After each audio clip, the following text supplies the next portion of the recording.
அனைவருக்கும் வணக்கம். செல்வ செழிப்பும் நீர்வளமும் நிறைந்த ஒரு நாட்டின் அரசர் மக்களுக்கு தானம் வழங்குவதை தற்பெருமையாக சொல்லிக்கொண்டே இருந்தார்.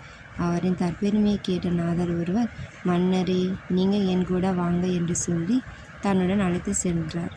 மன்னருக்கு ஒன்றும் புரியவில்லை.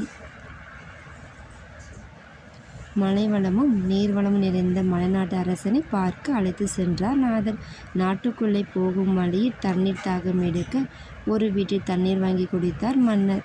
தண்ணீர் கொடுத்த பாத்திரம் பொன் பாத்திரம். குடித்துவிட்டு திரும்பி பாத்திரத்தை கொடுத்தார் மன்னர். அந்த பெண், நாங்கள் கொடுத்த பொருளை திரும்பி வாங்க மாட்டோம், இது எங்கள் நாட்டின் பழக்கம். அரசரும் நாதரும் நடக்க ஆரம்பித்தனர். அரசரின் அரண்மனைக்கு அரசரும் நாதரும் வந்தனர். இவர் அரசர் தர்மர். இவரை போன்று தானம் செய்வதில் எவரும் இல்லை. நீங்களே புகழும்படி அப்படி என்ன தானம் செய்தார் என்று அரசர் கேட்டார்.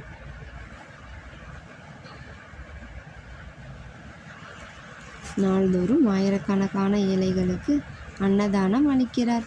இதையா பெருமையாக சொல்கின்றீர்கள் என்றார் மலைநாட்டு அரசன். இவர் செய்யும் தானத்தில் உனக்கு மகிழ்ச்சி இல்லையா என்று கேட்டார் நாதர்.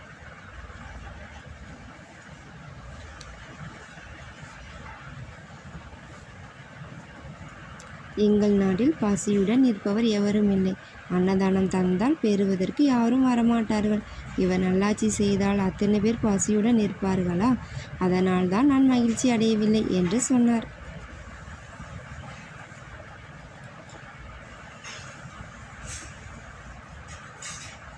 நாதரும் அரசரும் நாடு திரும்பினர். நாதரை, நல்லாட்சி பற்றி தெரிந்து கொண்டேன். இனிமேல் தற்பெருமை பேச மாட்டேன் என்றார் அரசர். நீங்கள் செய்யும் தானத்தை நீங்களே தற்பெருமையாக பேசக்கூடாது. நீங்கள் செய்யும் தானத்தை மற்றவர்கள்தான் பேச வேண்டுமே தவிர நீங்கள் பேசக்கூடாது. வலது கை செய்யும் தானத்தை இடது கைக்கு அறியாமல் செய்ய வேண்டும். நன்றி. Please subscribe my channel.